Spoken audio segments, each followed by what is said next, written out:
He's working for the Queen. Yeah, he's a government agent. Getting paid. I feel like Christopher Marlowe. You know Christopher Marlowe? So Christopher Marlowe was a contemporary of Shakespeare who was stabbed in a pub brawl in 15-something.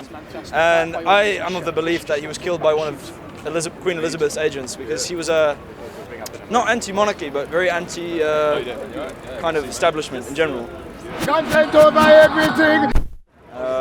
Christopher Marlowe was he used his plays and his poetry to like very carefully criticize. To display the faults, yeah. Yeah, like basically. Like an old school Family Guy kind of. Maybe a little bit of that digs satire. here and there on the slide. That's what happens yeah. when you get too much free time. So my banner says democratise the monarchy, and then in little writing, because I didn't have space, it says radicalise the democracy. I'll explain what I mean by that, because these phrases are thrown around often without anybody understanding what they mean. By monarchy, I'm not talking about the royal family, I'm talking about the system as a whole. Our specific constitution in the UK, I believe it's very outmoded, and it would better serve the British people if it was updated to reflect modern technology, modern ways of living. Some conservatives in Britain, they value the system we have, the monarchical system, because they see it as a link to the past, as a link to our history, and it helps us remember who we are as English people. But to be honest, I think you can be English without having a monarchy. When the French lost their monarchy, they didn't stop being French. They were still French. And the result is a lot of dead French people. You know what? This is interesting about the British view of the French Revolution. Is quite interesting. I think most people, when they most British people, when they hear the words French Revolution, they see two things. They see the guillotine, they see a big pile of heads, and that's all they see. And they don't see a huge. And then they had Napoleon. So. Yeah, and no, I like what George Orwell said about this. He said, if you look at the terror, the Robespierre's terror, it was a tea party compared to one of Napoleon's battles. I mean, in terms of how many people got killed, it was nothing. I think, and most of the people weren't even killed by guillotine; they were killed by muskets. So, I'm not here to apologise for terrorism, state terrorism. I'm not interested in violence. I think there are non-violent ways to bring about a revolution. You're not exactly making us like the French. But I just think we should pay attention to that French Revolution. There was a remarkable period of about 2 or 3 years in Paris where you had direct democracy assemblies. Some of them even open to women, amazingly for the time. That didn't last long. These were called the Paris sections, and they were there to initially elect members to the Estates General, but then afterwards became the de facto decision-making body of Paris. They decided things like who ran the army, like the National Guard. They decided how to deal with counter-revolutionaries, all kinds of roles they had. They decided taxes, as far as I know. And this is in a time when things didn't move faster than the horse and coach, right? So I think we have a huge potential today to have a real democracy, to go from a parliamentary monarchy, representative government, to a directly democratic system in the UK. British people are more than intelligent enough to manage their own affairs without having to elect parliamentarians to decide what to do for them. And I think we all know we can't really trust parliamentarians with our best interest. If they do meet our interests, as in the welfare state, it tends to be an accommodation to hold off a revolution. How do you counter the fact they're able to make this decision and look at the turmoil in the last few years? Yeah. So, I mean, I see what you're saying, and I completely agree. People are intelligent enough to make these decisions. Look what's happening. So this gentleman, I think, is referring to the referendum, the European referendum, and this, for me, is not a good example of democracy. But this is where you've put it to the people, and now we have a serious situation where the people, many of which, if you look at the difference, I think it was on whatever show it was recently, they showed how many people would change. It was still a small margin. So the question is, will it be enough margin to switch back? No. And look at the turmoil and uncertainty it's provided on the people. The Scottish referendum, the same. Well, in both the Scottish referendum and the Brexit referendum, there was a lot of fear tactics used by the establishment. And I think when you have a climate of fear, like, oh, you're going to lose your pensions, or you're going to lose this if you do this and this and this, threats, from the elite. When you have that, people tend to respond very irrationally, and they don't think. Because what happens is when you're frightened, you don't think. It's like your fight or flight response. You're not engaging your rational capabilities. Now, I will say, I don't think referendums are democratic. Let me be clear, I don't think that they are, because there's no dialogue involved. A referendum doesn't have it's just an anonymous vote by, a whole country or a region, and it doesn't actually allow space for deliberation, careful thinking about the topic at hand. The kind of democracy I believe in is not based on referendums, it's based on local assemblies making the decisions in directly face-to-face meetings. And By the way, I'm not saying this just about Britain. I think this could work in any country. I use the UK as an example because this is where I live.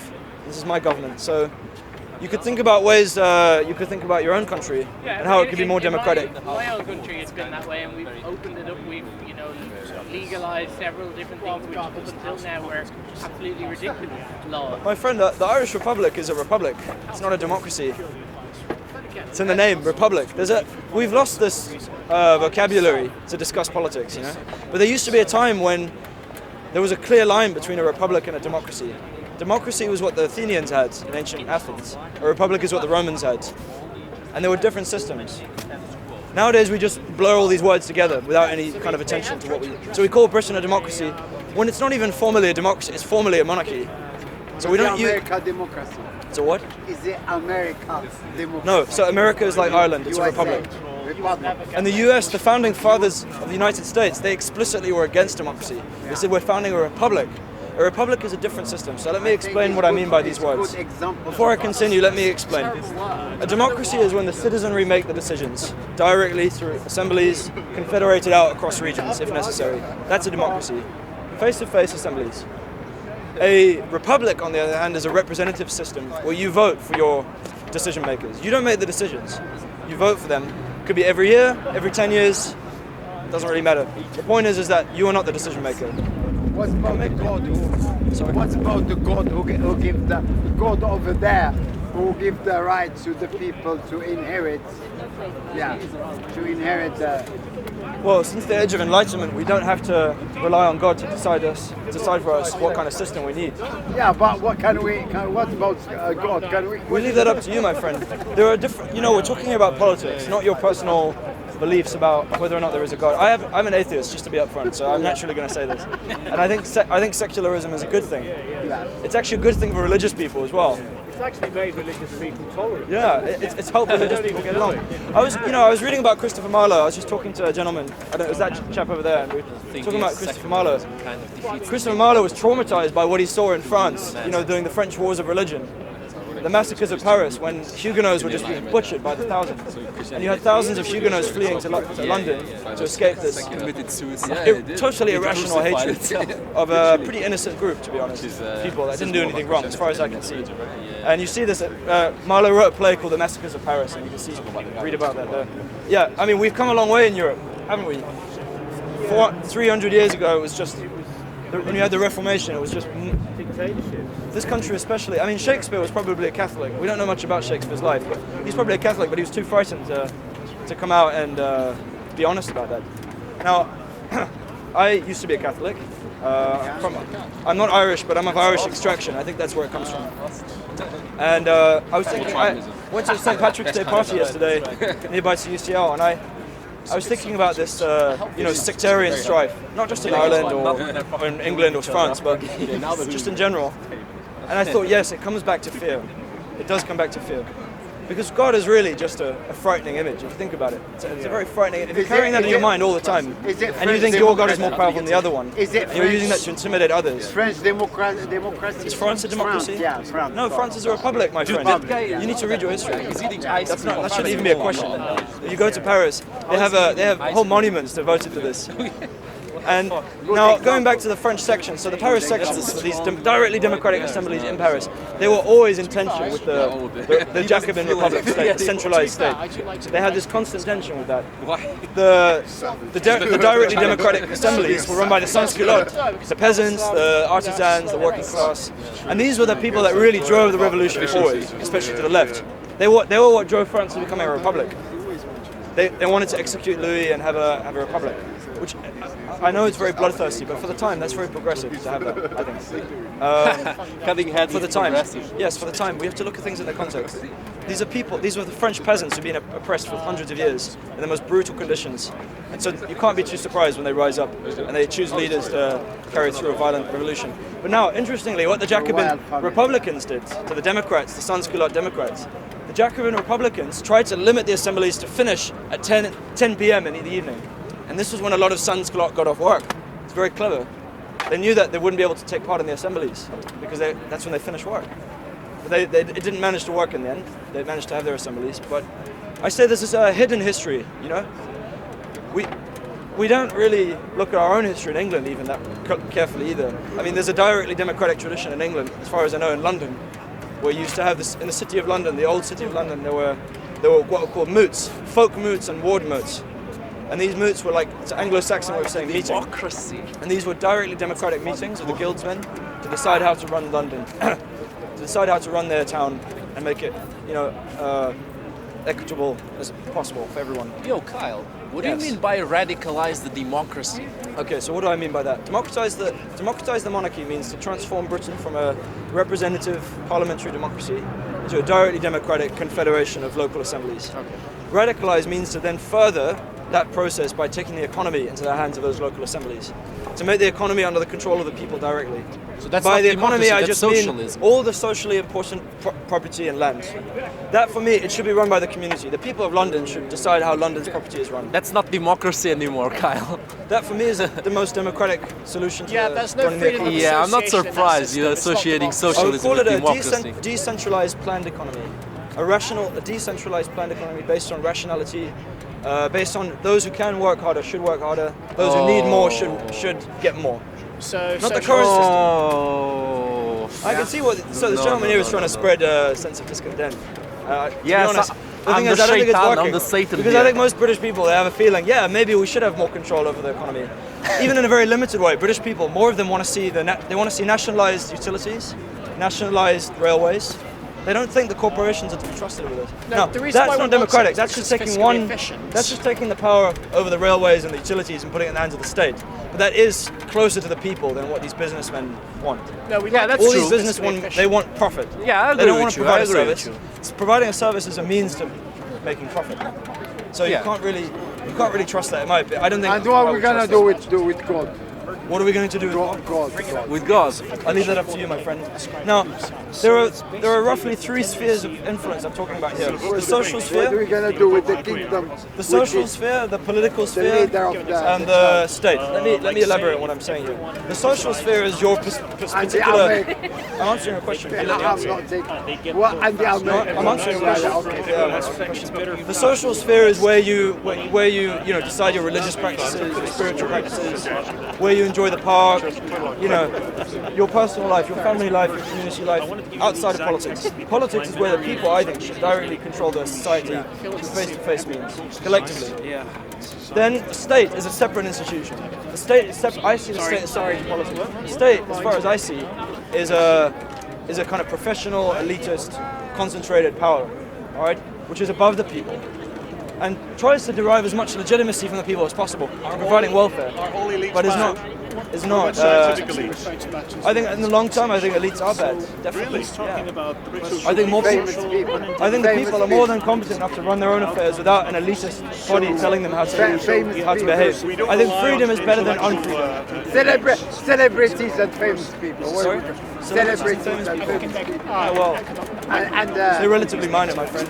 You know, I was thinking about this the other day. I was reading about Jimmy Carr, and Jimmy Carr got attacked for tax dodging, right, by George Osborne. And I was thinking the hypocrisy of this. One man who's enabling thousands of other billionaires to dodge tax. He's concentrating on one celebrity, one comedian. He's telling him to behave well and to not avoid taxes. So that for me is hypocrisy. The celebrities are they're a tiny problem.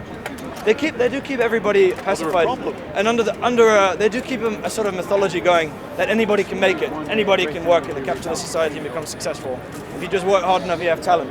Well, that's clearly not how it works in reality. so. People like the money. yeah, people like it. So yeah. You do. So that's we're saying that's a non-starter. I voted that one down.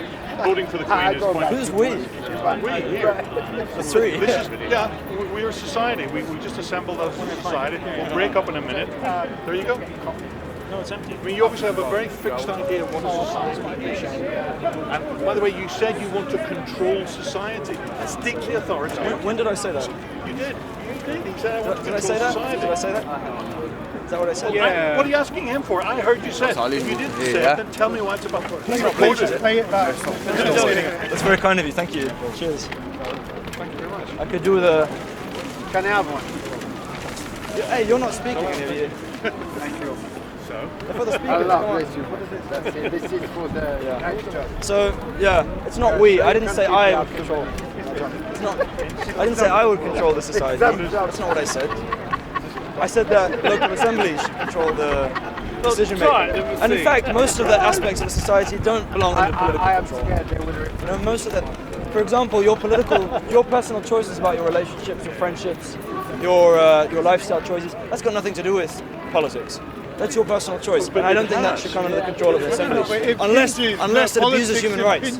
If your lifestyle choices are hurting someone else, are harming human beings, then I think someone should intervene. The personal is political. I don't believe that. I disagree with that statement. I believe I can't remember her name, but there was a feminist who said that the personal is the political, and I disagree wholeheartedly. It was McKinnon, wasn't it McKinnon? No, it was Dworkin. We shouldn't conflate these two spheres. You know, after a day at Speaker's Corner or a day doing activism, I like to go home and just stop thinking about life. Get your feet up, get the butler to pour you a sherry. Yeah, exactly. Yeah, more or less.